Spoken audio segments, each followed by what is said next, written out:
சமையலறை தந்திரங்கள். ஒவ்வொரு வீட்டிலும் இருக்கும் ரகசியம் இதுதான். வாழைப்பழத்தின் காம்பு பகுதியை பிளாஸ்டிக்கால் சுற்றி வைத்தால் 4 நாட்கள் வரை கருக்காமல் அப்படியே இருக்கும். கறிவேப்பிலை காயாமல் இருப்பதற்கு ஒரு அலுமினிய பாத்திரத்தில் போட்டு மூடி வைத்தால் காயாமல் இருக்கும்.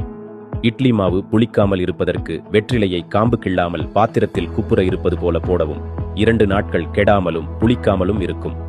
தோசைகளில் தோசை சுடும்போது தோசை மாவில் சிறிது சர்க்கரையை போட்டு தோசை சுட்டால் மொறுமொறுப்பாக வரும்.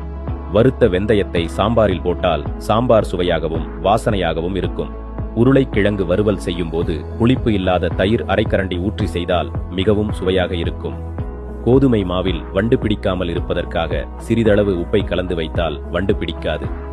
காப்பர் பாட்டம் பாத்திரம் மங்காமல் இருப்பதற்காக சிறிது உப்பையும் வினிகரையும் பாத்திரத்தின் மேல் பூசி துணியால் அழுத்தி தேய்த்தால் பாத்திரம் பளிச்சின் இருக்கும்.